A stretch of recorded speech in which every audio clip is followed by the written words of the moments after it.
Back to regional weather update. Telangana రాష్ట్ర వ్యాప్తంగా స్వల్పంగా ఉష్ణోగ్రతలు పెరిగాయంటున్నారు వాతావరణ శాఖ అధికారులు.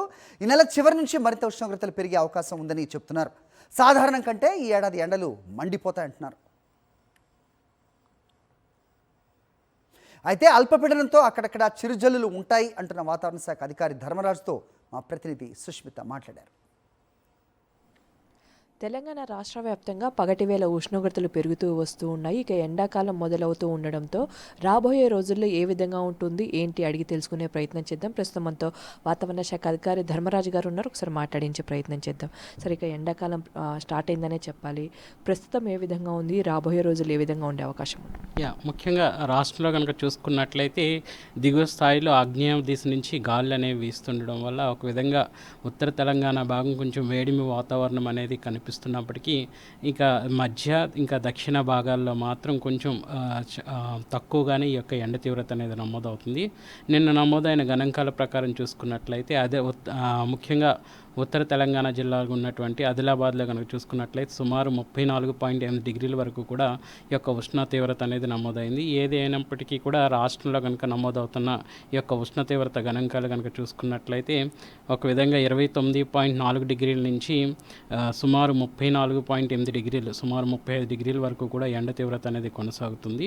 సో గరిష్టంగా కనుక చూసుకున్నట్లయితే ఉత్తర తెలంగాణ జిల్లాల్లోనే అధికంగా ఎండ తీవ్రత నమోదైంది.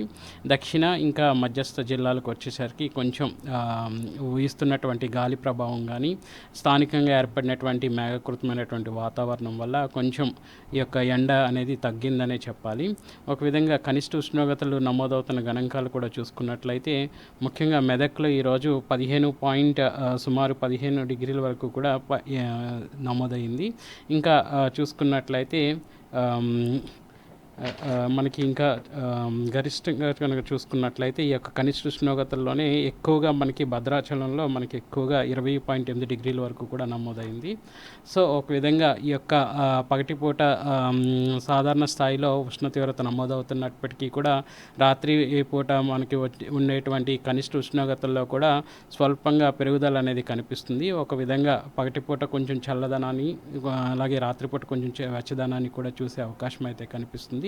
సో ఏదైనప్పటికీ కూడా రానున్న 4 రోజులు ఒక విధంగా పొడిబారిన వాతావరణం ఉన్నప్పటికీ కూడా 23 ఫిబ్రవరి నుంచి 24 వరకు కూడా అక్కడక్కడ స్థానిక వాతావరణ పరిస్థితుల వల్ల తేలికపాటి జల్లులతో పాటు మేఘకృతమైనటువంటి వాతావరణం ఉండే అవకాశం కనిపిస్తుంది.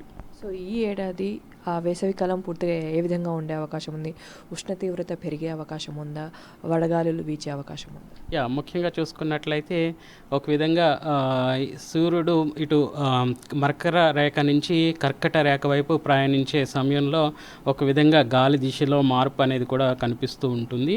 ఎప్పుడైతే సూర్యుడు ఇటు కర్కట రేఖ వైపు ప్రయాణిస్తాడో అప్పుడు ఎండ తీవ్రత క్రమేపీ పెరిగే అవకాశం అయితే కనిపిస్తుంది. ప్రస్తుతం ఇంకా మనం సీజన్ 2వ వారంలోనే ఉన్నాం కాబట్టి చివరి దశకు వచ్చేసరికి రాబోయే ఎండాకాలం ఏ విధంగా ఉండబోతుంది, అట్లాగే దాని యొక్క పరిణామం ఎట్లా ఉంటుంది అనేది కూడా గుప్తమైనటువంటి సారాంశం అనేది మనకి ఇంకా వస్తుంది.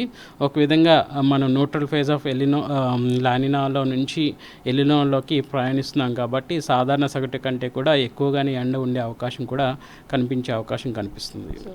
సో చూస్తున్నాం కదా, మొత్తంగా తెలంగాణ రాష్ట్ర వ్యాప్తంగా ఏదైతే ఉత్తర తెలంగాణ జిల్లాలకు సంబంధించి కూడా రాత్రి వేళలో కనిష్ట ఉష్ణోగ్రతలు కూడా హైయెస్ట్గా స్వల్పంగా కూడా పెరిగినట్టు కూడా తెలుస్తుంది.